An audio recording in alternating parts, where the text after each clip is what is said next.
وبما أني قادري أقول أدرك عبدك جيلاني أدرك عبدك جيلاني. معزز علماء ملت اسلامیہ، نوجوان ساتھیوں، بزرگوں اور دوستوں، عزیز بچوں، السلام علیکم ورحمۃ اللہ وبرکاتہ.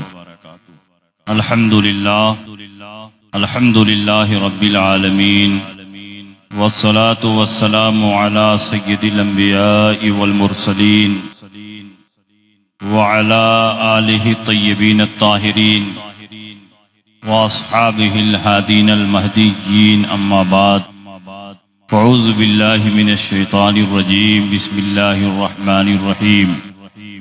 انا ارسلناک شاہدا ومبشرا ونذیرا لتؤمنوا باللہ ورسولہ وتعزروہ وتوقروہ وتسبحوہ بکرۃ واصیلا.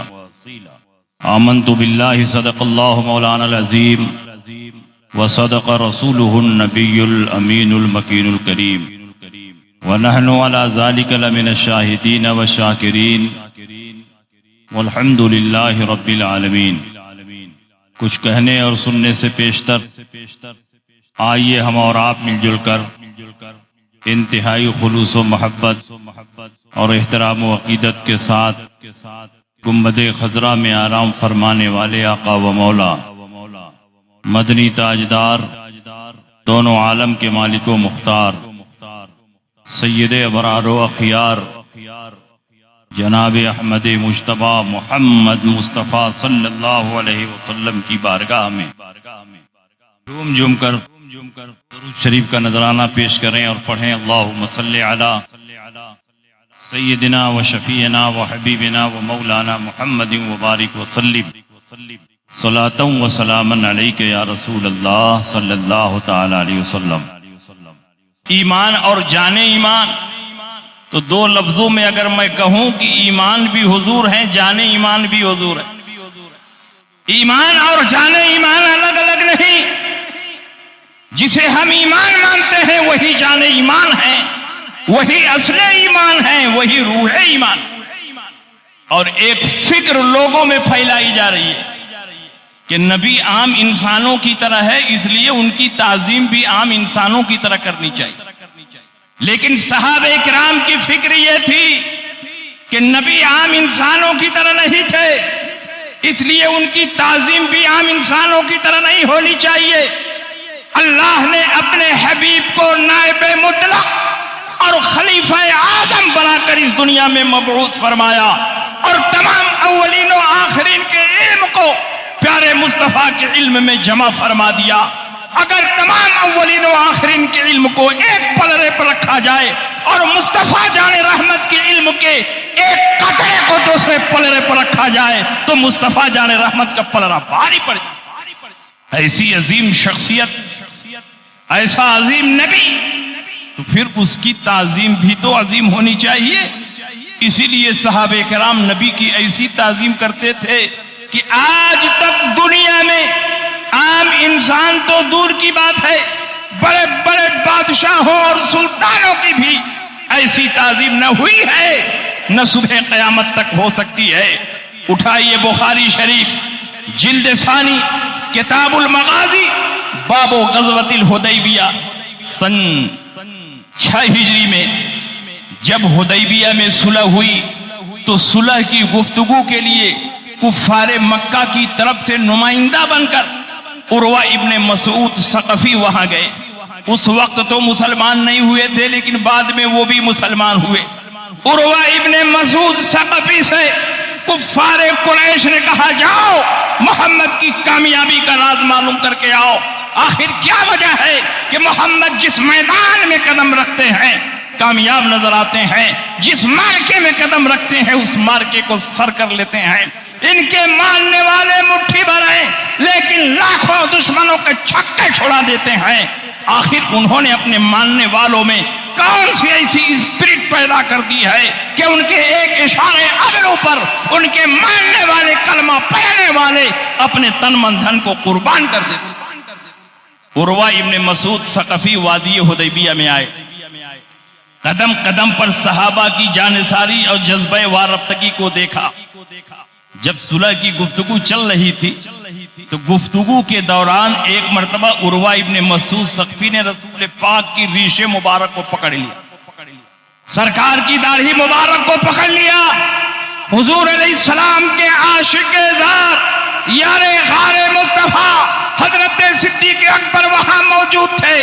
آپ کی غیرت ایمانی نے گوارا نہ کیا کہ کوئی مصطفیٰ جان رحمت کی داڑھی پر ہاتھ رکھے، فوراً تلوار نکالا اور تلوار کے دستے سے عروہ ابن مسعود ثقفی کے ہاتھ پر اتنا زور سے مارا کہ اس کا ہاتھ نیچے گر گیا اور کہا خبردار، جو پیارے مصطفیٰ کی داڑھی پر تم نے ہاتھ رکھا تو تمہاری تڑپتی ہوئی لاش یہاں نظر آئے۔ آخر یہ کیسی محبت ہے؟ کیا صحابہ کرام رسول پاک کو عام انسان سمجھتے تھے؟ اور جب عروہ ابن مسعود ثقفی نے کہا کہ اے محمد آپ ان کے جملوں میں نہ آئیں، یہ آپ کو چھوڑ کر بھاگ جائیں گے، میدان جنگ میں ساتھ نہیں دیں گے، حضرت صدیق اکبر کی غیرت ایمانی نے گوارا نہ کیا کہ اس جملے کو برداشت کیا جائے۔ حضرت صدیق اکبر نے اتنا سخت جملہ کہا، امسس بزر اللہ، اپنی دیوی لات کی شرمگاہ کو چوس، کیا ہم مصطفیٰ جان رحمت کو چھوڑ کر بھاگنے والے ہیں؟ ہم تو وہ ہیں کہ مصطفیٰ کے ایک اشارے پر اپنے تن من دھن کو قربان کر دیں۔ اور جب عروہ ابن مسعود ثقفی صحابہ کے لشکر کا، ان کے ایثار و قربانی کا، جذبہ وارفتگی کا جائزہ لے کر کفار قریش کے سامنے اپنے تاثرات کو بیان کیا ہے، تو تاریخ میں جن الفاظ میں یہ تاثرات بیان کیے گئے ہیں وہ آب زر سے لکھنے کے قابل ہیں۔ عروہ ابن مسعود ثقفی کہتے ہیں یہ مسلمانوں کے بھیجے ہوئے نمائندہ نہیں ہیں، کفار مکہ کے بھیجے ہوئے نمائندہ ہیں۔ وہ کہتے ہیں، بخاری شریف میں الفاظ موجود ہیں، واللہ یا قوم لقد وفدت علی الملوک لقد وفدت علی قیصر وکسری والنجاشی واللہ ان رأیت ملکا قط یعظمہ اصحابہ ما یعظم اصحاب محمد محمدا۔ قسم ہے کعبہ کے پروردگار کی، اے نبی اکرم صلی اللہ علیہ وسلم سے دشمنی کرنے والوں، میں دنیا کے بڑے بڑے بادشاہوں کی بارگاہوں میں گیا ہوں، قیصر و کسریٰ اور نجاشی جیسے سطوت و جبروت والے سلاطین کی پیشگاہوں میں گیا ہوں، لیکن قسم ہے کعبہ کے پروردگار کی، محمد کے اصحاب جس انداز سے محمد کی تعظیم و تکریم کرتے ہیں، دنیا کے کسی بھی بادشاہ کی بارگاہ میں تعظیم و تکریم کا یہ نرالا انداز میں نے نہیں دیکھا۔ واللہ ما تنخم رسول اللہ صلی اللہ علیہ وسلم نخامتا الا وقعت فی کف رجل منہم فدلک بها وجهه وجلده واذا امرهم ابتدروا امره واذا تکلم خفضوا اصواتهم عنده وما يحدون الیہ النظر تعظیما له۔ قسم ہے کعبہ کے پروردگار کی، جب محمد وضو کرتے ہیں تو ان کے دیوانے ان کے وضو کے پانی کو زمین پر گرنے نہیں دیتے، بلکہ اپنے ہاتھوں اور ہتھیلیوں پر روک لیتے ہیں، اپنے چہرے پر ملتے ہیں، اپنے جسم پر ملتے ہیں، اور جب کسی بات کا حکم دیتے ہیں تو اس کی تعمیل میں سارے صحابہ دوڑتے ہیں کہ یہ سعادت ہمیں حاصل ہو جائے، اور جب محمد کے سامنے کھڑے ہوتے ہیں تو ان کے رعب و جلال کا یہ عالم کہ کوئی نگاہ بھر کر ان کو دیکھنے کی جرات نہیں کرتا، اور جب ان کی بارگاہ میں بیٹھتے ہیں تو اس طرح اپنی سانسیں روک لیتے ہیں، اس طرح جسم کی حرکت کو روک لیتے ہیں کہ ایسا محسوس ہوتا ہے کہ ان کی بارگاہ میں انسان نہیں بیٹھے ہیں، بے جان پتھر بیٹھے ہیں۔ اسی منظر کی عکاسی کرتے ہوئے اعلیٰ حضرت امام احمد رضا فرماتے ہیں، تیرے آگے یوں ہیں دبے لچے فضحار اب کے بڑے بڑے، کوئی جان منہ میں زبان نہیں بلکہ جسم میں جان نہیں، بخدا خدا کا یہی ہے در، نہیں اور کوئی مفر مقر، جو وہاں سے ہو یہی آگے ہو، جو یہاں نہیں تو وہاں نہیں۔ اب آپ بتاؤ، کیا نبی اکرم صلی اللہ علیہ وسلم کے صحابہ نے نبی کی ایسی تعظیم کی تھی جو عام انسانوں کی جاتی ہے؟ کیا نبی کو وہ عام انسانوں کی طرح سمجھتے تھے؟ نہیں، نبی کو ایسا انسان سمجھتے تھے کہ آج تک اللہ نے ایسا انسان دنیا میں نہ پیدا کیا ہے اور نہ صبح قیامت تک پیدا کرے. اس لیے اعلیٰ حضرت امام احمد رضا فرماتے ہیں اللہ کی سرتابہ قدم شان ہے یہ انسان ہے انسان وہ انسان ہے یہ. قرآن تو ایمان بتاتا ہی نہیں، ایمان یہ کہتا ہے میری جان ہے. نبی اکرم صلی اللہ علیہ وسلم کی محبت جان ایمان ہے، عین ایمان ہے. یہی صحابہ کرام نے ہمیں سکھایا اور یہی صحاب وہ جان ایمان مانے اس کی شان میں اللہ توحید کی جائے اور ہم زندہ رہیں. یہ صحابہ کرام کو دوبارہ نہیں تھا. یاد رکھیے تو مسلمانوں کی تعداد 40 اور سارے مسلمان اپنے ایمان اور کلمہ کو چھپاتے تھے. جب عمر ابن خطاب مسلمان ہوئے نبی اکرم صلی اللہ علیہ وسلم کی بارگاہ میں سفارش کی یا رسول اللہ کیا ہم اکبر نہیں ہیں؟ نبی نے فرمایا بے شک ہم اکبر ہیں. حضرت عمر ابن خطاب نے کہا پھر چھپ کر اسلام کی تبلیغ کرنے کی کیا ضرورت ہے؟ یا رسول اللہ وہ کہا گیا ہے کہ کھلا اسلام کا قدرہ کفار اور مشرکین کے سامنے کی اجازت دے تو ہم مسجد حرام میں پہنچنے لائق کلمہ اللہ. حضرت صدیق اکبر نے فرمایا یا رسول اللہ اجازت دے. اب مسجد حرام میں پہنچ کر ہم اسلام کی تبلیغ و ارشاد کریں گے، توحید کا نغمہ گنگنائیں گے اور اللہ کی وحدانیت کا پرچم بلند کریں گے. اللہ کے نبی صلی اللہ علیہ وسلم نے حضرت صدیق اکبر کی گزارش کو قبول فرمایا اور یہ حضرات دار ارقم سے مسجد حرام کے لیے چلے. اسی دن حضرت امیر حمزہ رضی اللہ تعالی عنہ بھی مسلمان ہوئے. یہ مسلمان جو کل 40 کی تعداد میں تھے دو طرفہ ہو کر نبی کے پیچھے چلے. مسجد حرام میں پہنچنے کے بعد صدیق اکبر کھڑے ہوئے اور سب سے پہلا خطبہ جو اسلام میں پڑھا گیا وہ حضرت صدیق اکبر نے پڑھا. جیسے ہی حضرت صدیق اکبر نے نبی کے فضائل اور مناقب پر خطبہ پڑھنا شروع کیا چاروں طرف سے کفار و مشرکین حضرت صدیق اکبر پر ٹوٹ پڑے.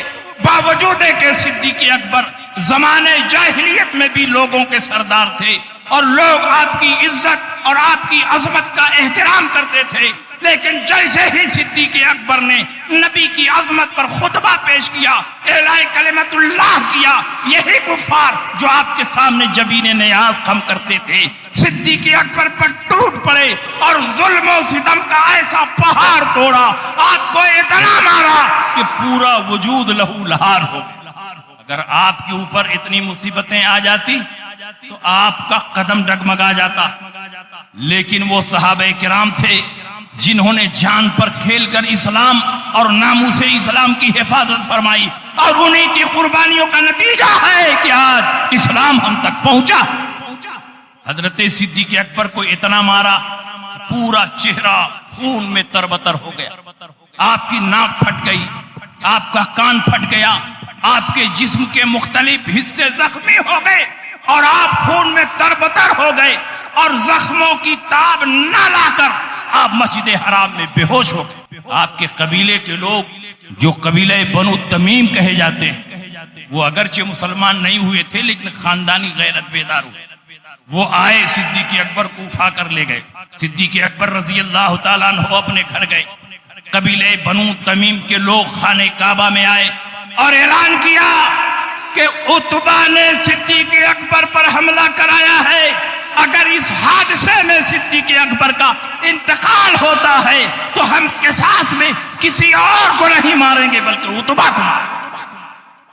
دوپہر سے لے کر رات تک حضرت صدیق اکبر بے ہوش رہے، لیکن جیسے ہی ہوش میں آئے تو آپ نے یہ نہیں کہا میری دوا کہاں ہے، آپ نے یہ نہیں کہا میرا کھانا کہاں ہے، میرا پانی کہاں ہے. جان ہے عشق مصطفیٰ روز فضو کرے خدا، جس کا ہو درد کا مزہ ناز دوا اٹھائے کیا. اگر آپ کی زبان پر سب سے پہلا کلمہ اور سب سے پہلا جملہ آیا ہے تو یہی آیا ہے کہ حضور علیہ السلام کی سال میں ہیں، میرے سرکار کیسے ہیں، میرے سرکار کی خیریت بتاؤ۔ لوگوں نے کہا، آپ کے قبیلے کے لوگوں نے کہا کہ انہی کی وجہ سے تو آپ پر مصیبت آئی ہے، انہی کی وجہ سے مارے گئے ہیں، پھر آپ انہی کا نام لے رہے ہیں۔ صدیق اکبر نے کہا میرے جسم میں جب تک خون کا ایک قطرہ بھی موجود ہے میں ناموس رسالت پر اس کو قربان کرنے کے لیے تیار ہوں۔ مجھے کچھ نہیں چاہیے حضور کے بارے میں بتایا جائے کہاں، لیکن حضور کی اطلاع نہیں ملی۔ ماں سے کہا ام الخیر آپ بتائیں کہ حضور علیہ السلام کس حال میں۔ ماں بھی اس وقت مسلمان نہیں ہوئی تھی، بعد میں مسلمان۔ صدیق اکبر کی خصوصیت ہے کہ صحابہ میں 4 نسلیں آپ کی صحابیت کے درجے پر پائی۔ آپ کے والد صحابی، آپ صحابی، آپ کے بیٹے صحابی، آپ کے پوتے۔ خلیفہ ہارون الرشید کے دبدبے کو اللہ نے اتنا بڑھا دیا کہ قسطنطنیہ پر ایک عورت کی حکومت تھی۔ قسطنطنیہ جانتے ہیں؟ استنبول کی راجدھانی ترکی ہے، اسی کا نام پہلے استنبول کا نام قسطنطنیہ۔ یہیں پر وہ قلعہ ہے جس کے بارے میں رسول پاک نے فرمایا اول جیش من امتی یغزون مدینہ قیصر مغفور لہم، میری امت کا پہلا گروہ جو قسطنطنیہ پر حملہ کرے گا وہ بخشا ہوا جنتی۔ اب کچھ بدبخت نتیجہ نکالتے ہیں کہ یزید نے پہلی مرتبہ حملہ کیا اس لیے وہ بخشا ہوا جنتی، جبکہ یزید سے پہلے 4 مرتبہ قسطنطنیہ پر حملہ ہو چکا۔ عورت خلیفہ ہارون الرشید کو خراج دیتی تھی۔ جب اس کا انتقال ہو گیا اور اس کا نالائق بیٹا تخت پر بیٹھا تو اس نے اپنے ایلچی کے ذریعے خط بھیجا اور کہا کہ جس عورت نے تم کو شاہ رخ بنایا اور خود پیادہ تھی وہ عورت جا چکی، اب اس کی تخت پر اس کا بیٹا بیٹھ چکا ہے، جزیہ میں 1 درہم بھی نہیں دوں گا، تم کو جو کرنا ہے کرو۔ خلیفہ ہارون الرشید کے سامنے اس لہجے میں کوئی بات نہیں کر سکتا۔ جب ایلچی خط لے کر آیا، خلیفہ ہارون الرشید کا منشی خط پڑھتا ہے تو ابھی آدھا ہی خط پڑھا تھا کہ اس کا پورا بدن کانپنے لگا، خط چھوٹ کر اس کے ہاتھ سے گر گیا۔ خلیفہ نے کیا بات کہا، حضور ایسا خط ہے کہ میں پڑھ نہیں سکتا۔ کہا لاؤ میں پڑھ لیتا۔ خلیفہ نے خط پڑھا، اس کے اوپر جلال تاری، اس کے جلال کو دیکھ کر سارے درباری دربار سے باہر ہو گئے۔ اس کے سامنے صرف منشی بیٹھا ہے جو خط کا جواب دیتا اور وزیر اعظم بیٹھا۔ منشی سے کہا خط کا جواب لکھو بسم اللہ الرحمن الرحیم۔ ابھی منشی بسم اللہ الرحمن الرحیم لکھ رہا ہے کہ ہاتھ کانپنے لگا، قلم گر گیا۔ خلیفہ نے کہا یہ کیا ہے؟ کہا روبے شاہی مانے ہے، حضور آپ کے سامنے بیٹھ کر خط لکھنے کی اس وقت جرأت نہیں، باہر جاؤ۔ وزیر اعظم سے کہا تم قلم پکڑو خط لکھو۔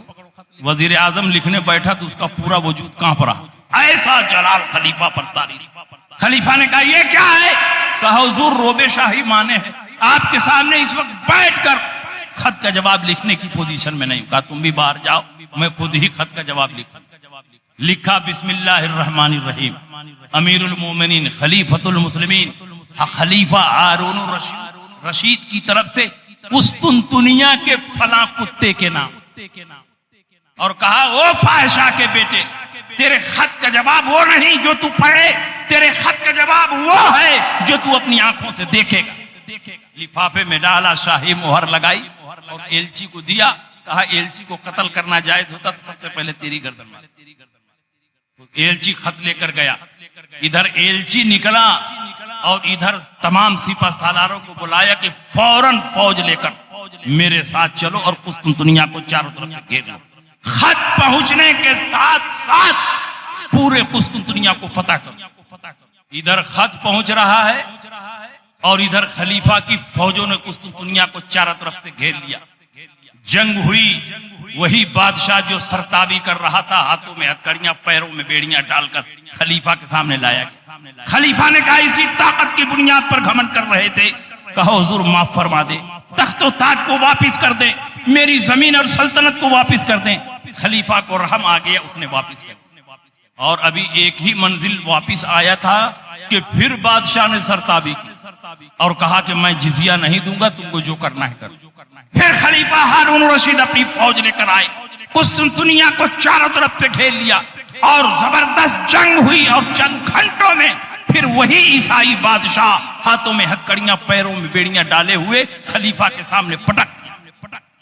بادشاہ نے کہا جب جب مجھ سے جنگ کرو گے گرفتار کر لیجیے۔ دنیا میں کوئی ایسا بادشاہ نہیں ہے جو میری فوجوں کا مقابلہ کر۔ اس نے معافی مانگا اور چھوڑ دیا۔ وہ خلیفہ ہارون الرشید جس کے سامنے بڑی بڑی عیسائی سلطنتیں کانپتی تھیں، لیکن جب اپنے بیٹے کے لیے اس نے معلم کا انتخاب کرنا چاہا تو بغداد کے سب سے بڑے امام حضرت امام کسئی رضی اللہ تعالیٰ عنہ کا انتخاب کیا۔ امام کسئی امام محمد کے خالہ زاد بھائی ہیں اور قرائے سبعہ میں سے ایک۔ خلیفہ نے ان کو دربار میں بلایا، کہا حضور آپ میرے دربار میں آئیں اور میرے بیٹے کو پڑھا دیں۔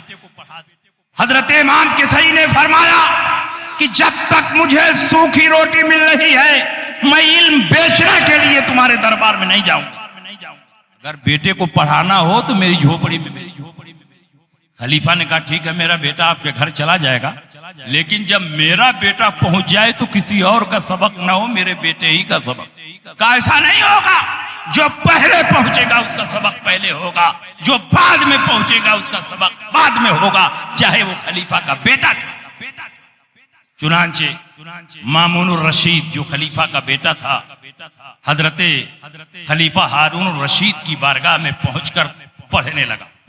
کچھ دنوں کے بعد خلیفہ اسی راستے سے گزر رہا تھا، سوچا کہ دیکھیں میرے بیٹے پر تعلیم و تربیت کا کچھ اثر ہو رہا ہے کہ نہیں۔ تو اپنی شاہی فوج، شاہی سواری چھوڑ کر امام کسئی کے دربار میں پہنچا، دیکھا کہ امام کسئی نماز کے لیے وضو فرما رہے ہیں اور خلیفہ کا بیٹا لوٹے سے ان کے پاؤں پر پانی گرا رہا۔ خلیفہ نے جب یہ منظر دیکھا تو اپنے بیٹے کو ایک کوڑا مارا، کہا نالائق، اللہ نے دو ہاتھ کیوں دیے ہیں؟ ایک ہاتھ سے پانی گرا اور ایک ہاتھ سے اپنے استاذ کے پاؤں کو دھل، اور یاد رکھ جب تک تو استاذ کی خدمت کر کے ان کی دعائیں نہیں حاصل کر لے گا اس وقت تک تو نور علم سے منور نہیں ہو سکتا۔ ایسا باعظمت خلیفہ، ایسا دبدبے والا خلیفہ، ایسی شان و شوکت والا خلیفہ علماء کا کتنا احترام کر رہا ہے، اپنے بیٹے کو تعلیم دے رہا ہے کہ جب تمہارے استاد وضو کریں تو ایک ہاتھ سے پانی گراؤ اور ایک ہاتھ سے اپنے استاد کے پاؤں کو دھلو، اور یاد رکھو جب تک تم علماء کی خدمت کر کے ان کی دعائیں نہیں حاصل کر لو گے اس وقت تک نور علم سے تمہارا سینہ منور نہیں ہو۔ آج طلبہ کا کیا حال، 9 سال پڑھائی، لیکن فارغ ہونے کے بعد نہ جانے بنگال کی کس کھاڑی میں چلے جاتے ہیں، کہیں ان کی صورت نہیں نظر آتی۔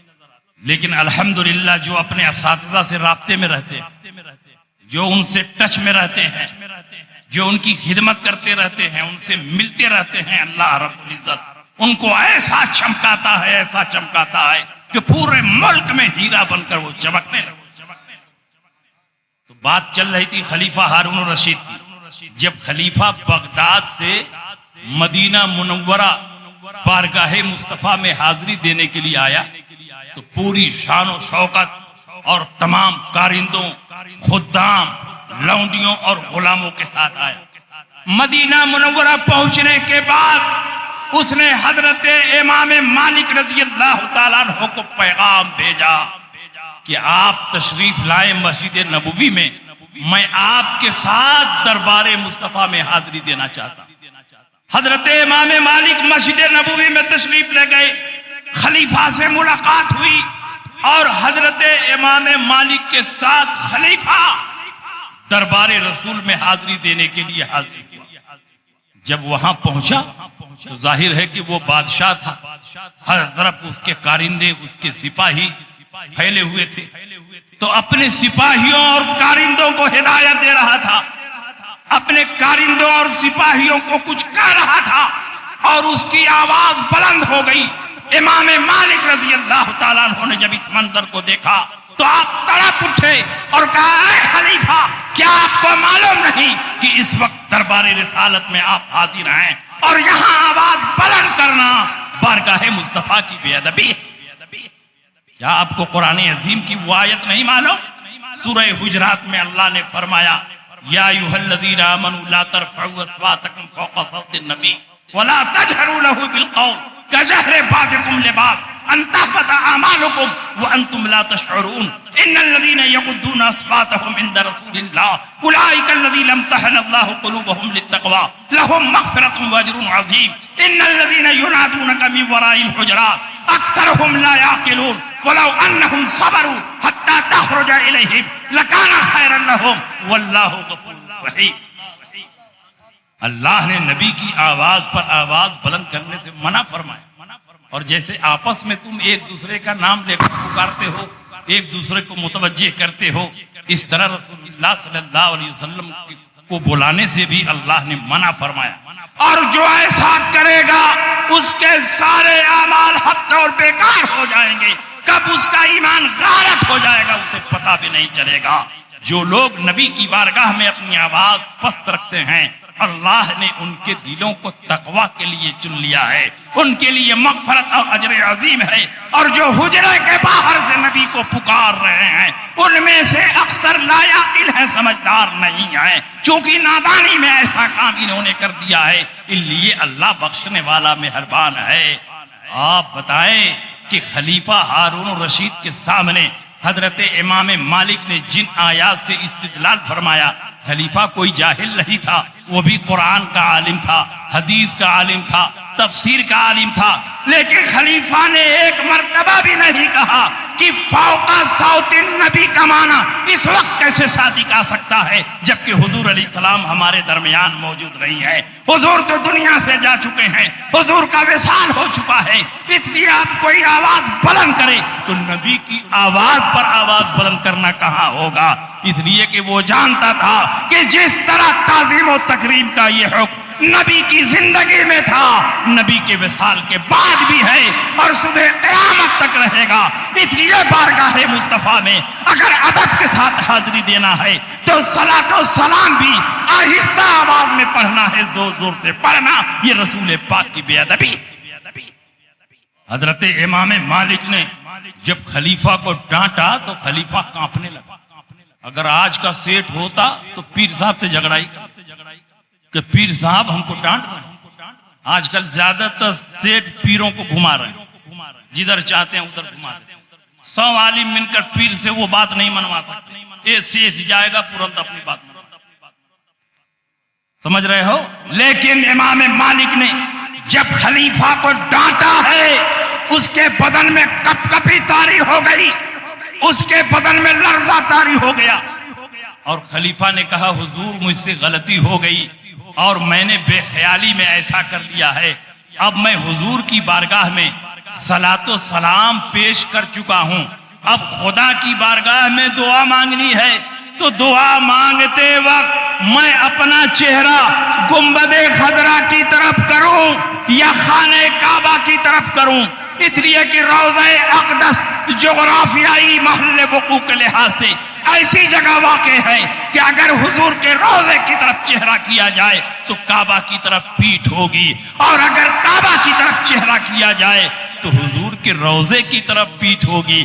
اس لیے خلیفہ پوچھ رہا ہے کہ اللہ کی بارگاہ میں دعا کرنی ہے تو کعبہ کی طرف منہ کر کے دعا کروں یا حضور کے روضے کی طرف منہ کر کے دعا کروں؟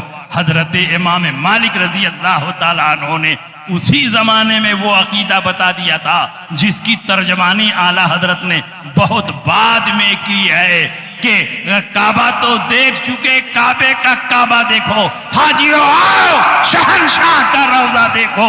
کعبہ تو دیکھ چکے، کعبے کا کعبہ دیکھو. حضرت امام مالک نے فرمایا اس ذات گرامی سے آپ اپنا چہرہ کیسے پھیر سکتے ہیں جو آپ کے بھی شفیع ہیں اور آپ کے باپ آپ کے آدم کے بھی شفیع ہیں. اس لیے آپ چہرہ کعبہ کی طرف نہیں بلکہ کعبہ کے کعبہ کی طرف چہرہ کریں. کعبہ کی طرف پیٹھ ہو سکتی ہے لیکن کعبہ کے کعبہ کی طرف پیٹھ کرنا یہ رسول اللہ کی بے ادبی. بتاؤ یہ امام مالک جو مدینہ منورہ کے سب سے بڑے عاشق تھے، جن کے پیدا ہونے سے پہلے رسول پاک نے ان کے پیدا ہونے کی بشارت دی اور عالم المدینہ کا خطاب عطا فرمایا، ان کا بھی یہی عقیدہ تھا کہ دعا مانگتے وقت دعا تو اللہ سے ہم مانگیں گے، لیکن قبلہ ہمارا گنبد خضرا ہوگا، گنبد خضرا کی طرف منہ کر کے دعا مانگیں گے۔ یہی ہم بریلویوں کا عقیدہ ہے، اور یہ اعلیٰ حضرت کا گڑھا ہوا عقیدہ نہیں بلکہ حضرت امام مالک کا عقیدہ ہے، محدثین مدینہ کا عقیدہ ہے، ائمہ مجتہدین کا عقیدہ ہے۔ لیکن افسوس صد افسوس، جب سے نجدیوں کی حکومت قائم ہوئی ہے، جب آپ گنبد خضرا پر حاضری دینے کے لیے جائیں گے تو یہ نجدی ملا جیسے ہی آپ گنبد خضرا کی طرف چہرہ کر کے دعا مانگیں گے فوراً آپ کو پکڑ کر گھما دیں گے، کہیں گے حاجی کعبہ ہے نا، کعبہ ادھر ہے۔ ارے نادانو، ادھر تو صرف کعبہ ہے، یہاں کعبے کا کعبہ ہے، تم کو شرم نہیں آتی ہے؟ گنبد خضرا سے پیٹھ لگا کر کھڑے ہو، ذرہ برابر تمہارے دل میں ایمان نہیں ہے۔ اگر تمہارے دل میں ایمان ہوتا، تمہارے دل میں نبی کی محبت ہوتی تو کعبہ کی طرف تو تم پیٹھ کر سکتے تھے، لیکن کعبہ کی طرف پیٹھ کرنا تمہیں گوارا نہ ہو۔ اس لیے میرے بھائیوں، آپ اپنے دل میں عشق مصطفیٰ پیدا کرو، اور یاد رکھو جب تک آدمی کے دل میں عشق مصطفیٰ پیدا نہ ہو اس وقت تک آدمی کا ایمان رب کی بارگاہ میں مقبول نہیں ہو سکتا ہے۔ اسی لیے قرآن عظیم میں اللہ نے ارشاد فرمایا، اِنَّا أَرْسَلْنَاكَ شَاهِدًا وَمُبَشِّرًا وَنَذِيرًا، اے محبوب بے شک ہم نے آپ کو شاہد یعنی حاضر و ناظر بنا کر بھیجا، جنت کی خوشخبری سنانے والا، جہنم کا خوف سنانے والا بنا کر بھیجا۔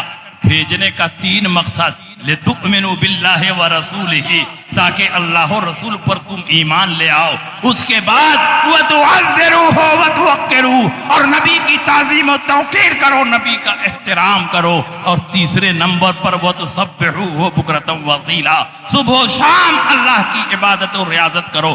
ذرا قرآن عظیم کی آیت کریمہ کی ترتیب میں غور کرو، پہلے ایمان بیان کیا گیا، دوسرے نمبر پر محبت رسول بیان کیا گیا، تیسرے نمبر پر عبادت کا مسئلہ بیان کیا گیا، محبت کو بیچ میں رکھا گیا، ایک طرف ایمان ایک طرف عبادت، بیچ میں محبت رسول۔ گویا اللہ دنیا کے مسلمانوں کو یہ پیغام دے رہا ہے کہ جو بیچ والا ہوتا ہے اس کا تعلق دونوں سے ہوتا ہے، اس لیے تمہارے ایمان میں جب تک محبت رسول داخل نہ ہو اور تمہاری عبادت میں جب تک محبت رسول شامل نہ ہو، تمہارا ایمان بھی معتبر نہیں اور تمہاری عبادت بھی معتبر۔ اس لیے میرے بھائیوں، پوری مضبوطی کے ساتھ مسلک اعلی حضرت پر قائم رہو، اور یاد رکھو ہمارے بزرگوں نے رسول اکرم صلی اللہ علیہ وسلم کو صرف ایمان نہیں مانا بلکہ جان ایمان بھی مانا۔ اللہ کے نبی سید عالم صلی اللہ علیہ وسلم نے اپنے وصال کے آخری ایام میں حضرت اسامہ کو امیر لشکر بنا کر ملک شام بھیجا۔ چیدہ صحابہ کرام چنے ہوئے سپاہی حضرت اسامہ رضی اللہ تعالیٰ عنہ کے لشکر میں شامل ہوئے۔ نبی اکرم صلی اللہ علیہ وسلم نے حضرت اسامہ کی سرکردگی میں صحابہ کرام کی ایک جماعت کو ملک شام بھیجا تاکہ وہاں پہنچ کر اسلام کا پرچم لہرائیں۔ ابھی یہ لشکر مقام ذی خشب ہی میں پہنچا تھا، مدینہ منورہ سے چند مرحلے پر پہنچا تھا کہ اتنے میں اطلاع آئی کہ رسول پاک کا وصال ہوگا۔ اب یہ لشکر وہیں پر ٹھہرا، یہ فیصلہ نہیں کر پا رہے ہیں کہ ہم مدینہ چھوڑ کر ملک شام جائیں یا نہ جائیں۔ اتنے ہی میں اطلاع آنے لگی کہ مدینہ منورہ کے اطراف میں جو نو مسلم اور عرب تھے وہ دھڑا دھڑ مرتد ہو رہے ہیں، اسلام سے پھر رہے ہیں۔ حضرت اسامہ ابو بکر صدیق کی بارگاہ میں آئے، کہا حضور بتائیں کہ ہم لشکر لے کر جائیں یا نہ جائیں، کیونکہ عرب مرتد ہو رہے ہیں، چیدہ سپاہی میرے لشکر میں ہیں۔ اس وقت مدینہ منورہ کو سپاہیوں سے خالی کرنا عقل مندی نہیں ہے، مدینہ میں ارتداد کا فتنہ پھیلا ہوا ہے، اور ہم ملک شام میں اعلاء کلمت اللہ کریں تو یہ حکمت کے خلاف ہے۔ اس لیے لشکر کو روک لیا جائے، ملک شام نہ بھیجا جائے۔ بڑے بڑے صحابہ صدیق اکبر کی بارگاہ میں آئے، کہا ہے خلیفہ رسول، رسول پاک نے جس لشکر کو بھیجا تھا اب اس لشکر کو بھیجنے کا محل اور موقع نہیں ہے، کیونکہ آراب مرتد ہو رہے ہیں، دھڑا دھڑ لوگ اسلام پہ پھر رہے ہیں، کہیں ایسا نہ ہو کہ مدینہ منورہ سپاہیوں سے خالی ہو جائے تو دشمنان اسلام مدینہ پر حملہ کر دیں اور مدینہ پر قبضہ کر لیں۔ لیکن عشق مصطفیٰ صدیق اکبر کے دل میں جو چراغ بن کر جل رہا تھا، محبت رسول جو صدیق اکبر کے دل میں تھی، ذرا اس کا تقاضا تو دیکھو۔ حضرت صدیق اکبر عزم و استقلال کی مضبوط چٹان بن کر جواب دیتے ہیں، لا واللہ ہرگز نہیں ایسا ہوگا، لو جرت الکلا بارجل ازواج النبی صلی اللہ علیہ وسلم ما رددت جیشا رددته وجهه رسول اللہ صلی اللہ علیہ وسلم۔ اگر کتے ازواج مطہرات کے پاؤں کو گھسیٹیں تب بھی میں اس لشکر کو واپس نہیں بلا سکتا جس کو رسول پاک نے بھیجا ہے، جس لشکر کو رسول پاک نے آگے بڑھایا ہے۔ صدیق اکبر کی مجال نہیں کہ اس لشکر کو پیچھے کر سکے۔ میری بوٹیاں نوچ دی جائیں، مجھ پر حملہ کر دیا جائے، یہ تو گوارا ہے، لیکن جس لشکر کو رسول پاک نے آگے بڑھا دیا ہے اس لشکر کو پیچھے کرنا یہ صدیق اکبر کو گوارا نہیں۔ جس کے دل میں رسول پاک کی محبت راسخ ہوتی ہے، جو رسول پاک کو ایمان مانتا ہے اور جانے ایمان مانتا ہے، وہی ایسا فیصلہ کر پاتا ہے۔ صدیق اکبر نے کہا تم بے خوف و خطر اپنے لشکر کے ساتھ ملک شام جاؤ۔ حضرت اسامہ لشکر لے کر چلے، ادھر مرتدین کی ایک فوج تیار ہوئی، حضرت صدیق اکبر نے صحابہ کو لے کر ان کا مقابلہ کیا۔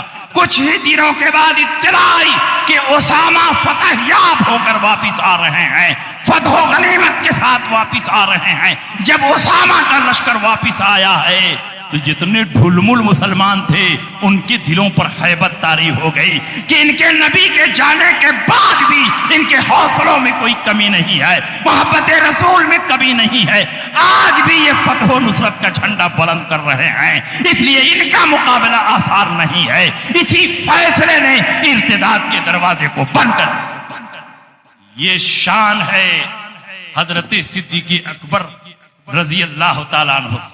اور یاد رکھیے آج حضرت صدیق اکبر تو نہیں ہیں، لیکن غلام صدیق اکبر آپ کو ایسے ملیں گے جن کی بارگاہ میں آپ بیٹھیں گے تو عشق مصطفیٰ کا درس آپ کو ملے گا، محبت رسول کی تعلیم ملے گی، آپ کے سینوں میں ایمان جگمگاتا ہوا نظر آئے گا۔ اور انہی غلامان صدیق اکبر میں ایک نمایاں غلام حضور شہباز دکن تھے، جس محفل میں ہوتے تھے مسلک اعلیٰ حضرت کا پرچم بلند کرتے تھے، جس خطے میں ہوتے تھے محبت رسول کا چراغ روشن کرتے۔ اس لیے آپ اپنے سینوں میں محبت رسول کو پیدا کریں۔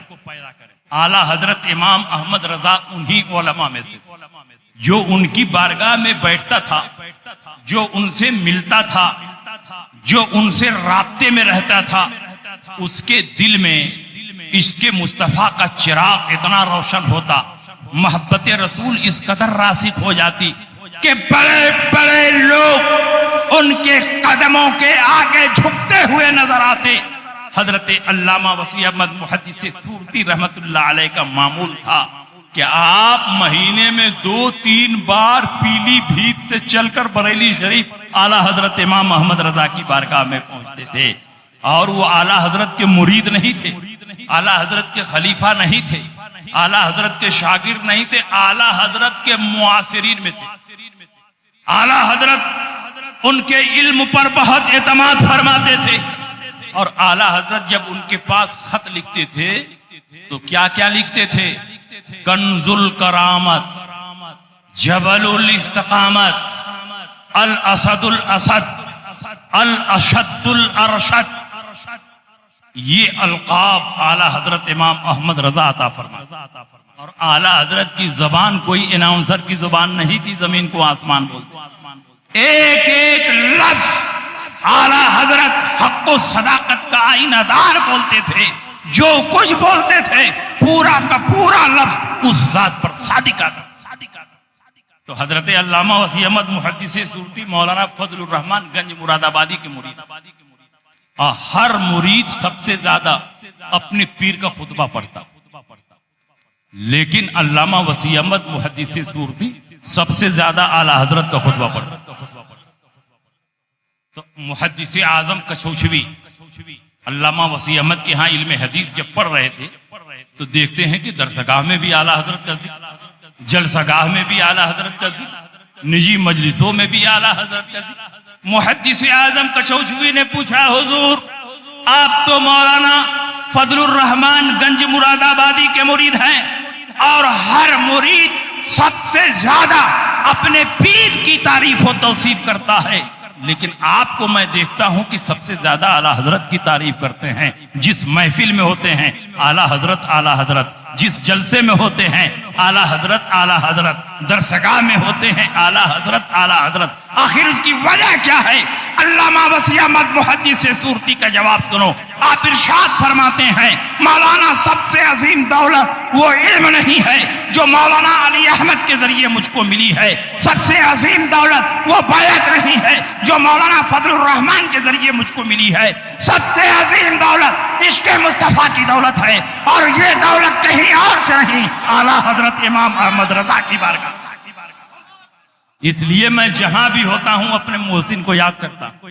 تو ایسے علماء کی صحبت میں جب آپ بیٹھیں گے تو آپ کا ایمان بھی مضبوط ہوگا، آپ کا ایمان بھی مکمل ہوگا، آپ کے مسلک کی حفاظت بھی ہوگی، آپ کا عقیدہ بھی سنورے گا. انہی علماء ربانیین میں ایک عالم ربانی حضور محدث کبیر مدظ اللہ العالی بھی ہے. اس وقت ہندوستان میں جتنے بھی باطل فتنے پیدا ہو رہے ہیں ان کی سرکوبی کے لیے جو شخصیت سب سے پہلے میدان عمل میں آ رہی ہے وہ کوئی اور نہیں، حضور محدث کبیر کی ذات. اس لیے وہ بھی آنے والے ہیں. آپ ان کا خطاب نایاب اور ان کے دعائیہ کلمات کو سننے کے بعد ہی تشریف لے جائیں. بس انہی باتوں کے ساتھ میں اپنی تقریر ختم کرتا ہوں. وآخر دعوانا ان الحمدللہ رب العالمین وما علینا الا البلاغ. السلام علیکم.